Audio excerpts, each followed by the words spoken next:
offered to tell us a case history. The case in question being that of Lady Caroline Lamb, the ghost of whom he exorcised. She'll tell us more after the news. She was the lover of Lord Byron. So keep it Campbell. His hunts for vampires, expert on vampires, part of exorcism, so we've plenty to get our teeth into this afternoon. Appropriate one there, Queen of the Night, because you are a case that you've been on for about 12 years now, I believe. Yes. It's Lady Caroline Lamb, yes, as I was I mentioning. occasioned upon her lonely and forgotten tomb about 13 years ago. And history prefers to forget this, prefers to forget her altogether. Her name had been erased from the parish records. Nobody could tell me where she was interred. And I had great difficulty in finding her lonely little forgotten coffin. But I did eventually in the catacombs of a Hatfield church. And just to remind people, she was the lover of Lord Byron. She was the lover of Lord Byron, who, in fact, in his own lifetime haunted him, and herself became, as some would have it, mad, bad, and dangerous to know. How did her hauntings manifest themselves? Well, when I first saw her, it was an image which has haunted me down the years, because I was raised in the grounds of Newstead Abbey Park, and I'd seen her drawing at Newstead Abbey, a pencil drawing, and when I heard of the hauntings at Brocket Hall in Hertfordshire, and I was invited to investigate originally about 13 years ago by Lord Brocket, I'd heard of this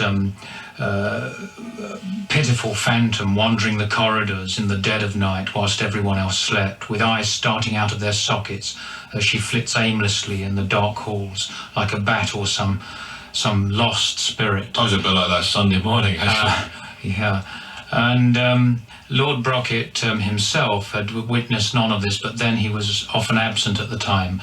And that's when my investigations began, and it was a long haul, but eventually I located her tomb, and it was there that the exorcism, after a dozen years, took place, but not before Lady Brocket herself. And you evoked the words and convoked the spirit and revoked the ghost. I did all that was necessary to quieten her. Which was what? Her apparent wanderings. What did you do? Well, it's the full description is given at the end of my book about Lady Caroline Lamb, called Mad, Bad and Dangerous to Know. But I had an empathy with Caroline myself, being directly descended from the poet, and I wanted.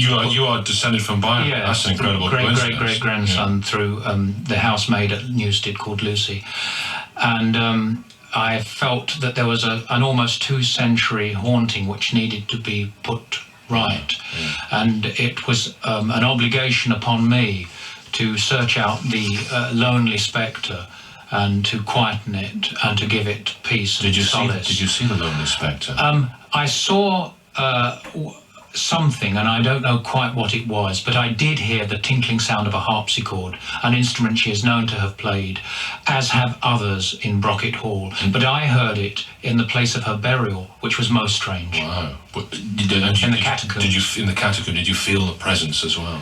Yes, I did, but it wasn't a bad feeling. It was a feeling of release. It was a feeling of great anxiety suddenly finding peace. It was not a terrible experience at all. I suppose, as you say, there will have been an empathy. The fact that you're descended from Byron maybe helped to quieten her, her wandering, pitiful spirit. I realised that part of the exorcism was a self-exorcism. I realised that I was exorcising something from myself, because her image had been one which had haunted myself down the years, and I was releasing something from my own unquiet spirit. And where's she gone? Is she gone now to eternity in paradise? Whatever it was which masqueraded as Lady Caroline Lamb, because that's how everyone described the spectre at Brocket Hall and elsewhere, whatever it was, wanders no longer those lonely corridors. 70 minutes to 5 o'clock, and Reverend Sean Manchester with me with tales of spectres and spirits, wandering, lonely, unquiet souls. Many people would say that, in fact, you just have a very fertile imagination, and it's born of your own kind of romanticism and your own obsessions, and it's just a lot of the hocus pocus. Well, I mean, hardly obsessions. One only needs to pick up a copy of the New Testament to see that the majority of the healings carried out by our Lord, particularly in the Synoptic Gospels, were in fact exorcisms. And I'm merely doing that which we're called upon to do, which is to cast out evil. It's a very old-fashioned approach, though, isn't it? Because, I mean, I don't propose, and I'm sure you won't enter in on it either, to have a theological debate, because you're far better equipped than I am for that. But it's a very old-fashioned approach. I mean, the modern church doesn't embrace such matters as exorcisms or the devil coming to the earth and turning into a giant spider. You don't hear a lot of that on a Sunday morning, do you? Not mainstream churches, no, and it's very worrying, particularly the largest of the mainstream churches, who, since the Second Vatican Council, have removed the rite of exorcism from the sacrament of baptism, have eliminated exorcism from the orders leading to the priesthood, and all reference to the devil has been removed from the catechism in the Roman Catholic Church. And you very much believe in the devil as a form, as a being, as a substance, even as a mist, rather than as an analogy. I think I know what you're trying to say. You're trying to say I believe in a personal devil in much the same way as I believe in a personal God. Yes, I do. Yes. And as have Christians for 2,000 years. And it's very worrying to discover mainstream churches now throwing out their belief in such things because they are now defenseless against the wiles of the devil. And one wonders what has happened in the last 30 years, and it's very, very worrying. Of course, not all Christians have become defenseless, and many still do believe in such things, and many still are exorcists. And people will still think this is very much the stuff of primitive superstitions, and that the devil was always a sort of as much as God was in yesteryear a controlling form. And in actual fact, what the devil represents in the Bible, if one is to take the Bible, not in its literal sense, which many Christians don't, is an analogy for evil, not a real form, a real person. Well, then you must ask yourself, what was Christ doing in the wilderness? To whom was he addressing when he said, "Get thee, Satan, behind me"? Was he speaking to himself? If he was, then we have a problem. But the fact is, you may accept what is written in the New Testament, you may reject it, but you must not, as some churches are tending to do, you must not tamper with it. That's interesting. Yeah. Just briefly, it has been fascinating. It's always fascinating speaking to you, Bishop Manchester. You're also a vampire hunter.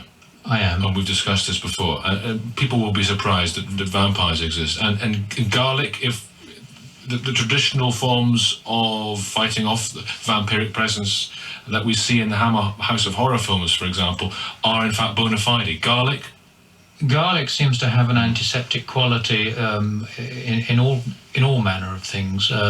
Against vampires. Quite why it works as well as it does, I don't know. I mean, I only know that garlic has an antiseptic effect, and I don't ascribe any sacred or holy attributes to garlic. Did you use garlic when you, in the famous case which we've discussed before on other occasions? Assistants of mine applied garlic and believed in its efficacy. I used the Holy Cross. Against the Highgate vampire? Yes. I applied the Holy Cross, holy water, and eventually the holy wafer at the conclusion of that case. Not because I believe the cross, the piece of wood itself, has any power, but my belief and the belief of others in it, the symbol of the triumph of good over evil, had the real power, the power of faith to defeat evil. And it worked against the Highgate vampire, didn't it? Most certainly did. Right.